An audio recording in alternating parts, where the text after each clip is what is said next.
ဝဆိုတာဘသူမှနောက်ပါဖြစ်မယ်ဆိုတာမသိနိုင်ပါဘူးဒီနေ့မင်းငိုနေရင်မနှက်ပြန်ရဲနေနိုင်တယ်ဒီနေ့အရှုံးကြုံနေရင်မနှက်ပြန်အောင်မြင်နိုင်တယ်ဒါကြောင့်ဒီနေ့ရဲ့ဒုက္ခကိုကြည့်ပြီးဘဝတစ်ခုလုံးကိုမဆုံးဖြတ်လိုက်ပါနဲ့ဗုဒ္ဓတရားကအရာအားလုံးဟာမတည်မြဲဘူးလို့သင်ပေးပါတယ်နာကျင်မှုလည်းမတည်မြဲဘူးပြဿနာတွေလည်းမတည်မြဲဘူးဒါကြောင့်လက်လျှော့မယ်အစားဆက်လျှော့ပါလူတိုင်းကအောင်မြင်သူတွေရဲ့ရလဒ်ကိုပဲမြင်ကြတယ်ဒါပေမဲ့သူတို့ဖြတ်တန်းခဲ့တဲ့မျက်ရည်တွေကိုတော့ဘယ်သူမှမမြင်ကြဘူးအခက်ခဲတွေမရှိတဲ့ဘဝဟာစိတ်ဝင်စားစရာမကောင်းဘူး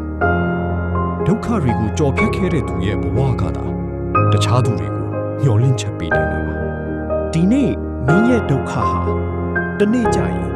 တခြားသူအတွက်ခွန်အားဖြစ်လာနိုင်ပါတယ်စိတ်ညစ်နေရင်ဒီအရာကိုလုပ်ပါစိတ်တက်ကြနေတဲ့အချိန်မှာကိုယ်အကြောင်းပဲတွေးနေရင်ပိုပြီးနာကျင်လာတတ်ပါတယ်အဲ့ဒီအစားတယောက်ယောက်ကိုကူညီလိုက်ပါအားပေးစကားတစ်ခွန်းပြောလိုက်ပါလူတယောက်ရဲ့အပြုံးကိုဖန်တီးပေးလိုက်ပါကောင်းမှုတစ်ခုလုပ်လိုက်တဲ့အခါကိုယ်စိတ်ကလည်းတဖြည်းဖြည်းအေးချမ်းလာပါတယ်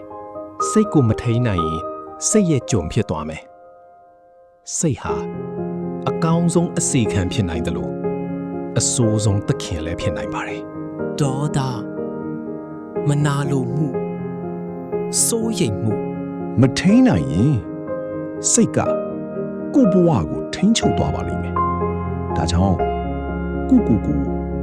မကြာခဏမေးပါအခုငါဘာကိုတွေးနေလဲဒီမေးခွန်းတစ်ခုတည်းကစိတ်ကိုလက်ရှိအချိန်စီပြန်ခေါ်လာနိုင်ပါတယ်